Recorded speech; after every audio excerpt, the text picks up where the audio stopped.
Tamil Nadu channel இன்னைக்கு வந்து நடந்துட்டு இருக்கு. வணக்கம், நான் தான் உங்க ரேகா பேசுறேன். சென்னையில இருந்து பேசுறேன். துபாய், சிங்கப்பூர், மலேசியாவை தொடர்ந்து இன்னைக்கு இந்த வந்து நம்பிக்கை நாளிதழ் அப்படிங்கிறது வந்து சென்னையில லான்ச் ஆயிருக்கு. கிளாரிட்டியா உங்களுக்கு தேவையான பவர்ஃபுல்லோட இவ்வளோ ஸ்பீடா வருதா அப்படிங்கறத நீங்க பார்க்கணும். சப்போஸ் உங்களுக்கு இந்த மாதிரி ஏதாவது ஈவென்ட் வேணா இவங்களை வந்து காண்டாக்ட் பண்ணுங்க, மறக்காம காண்டாக்ட் பண்ணுங்க. தேங்க்யூ.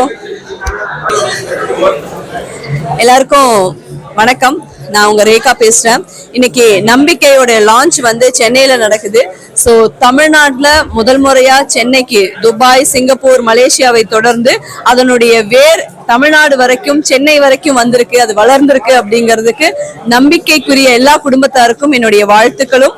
அதே சமயத்துல ஊடகங்கள் அப்படிங்கிறது நமக்கு இன்னைக்கு இருக்க காலகட்டத்துல வந்து நம்பவே முடியல. எது உண்மை, எது செய்தி, யாரு செத்துட்டாங்க, யார் உயிரோட இருக்காங்க, எந்த நடிகர் படம் வந்திருக்கு, எந்த அரசியல்வாதி எந்த கட்சியில இருக்காரு, எந்த கட்சிக்கு போனாரு, உண்மையா அப்படிங்கிற செய்திகள் எதுவுமே இல்லை.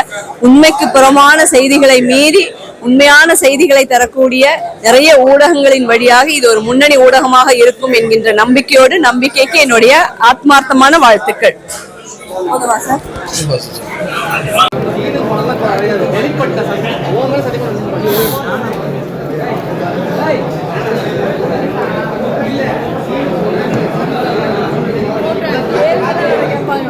அதெல்லாம் கேட்கணும், பிஸ்னஸ் மட்டும்தான்.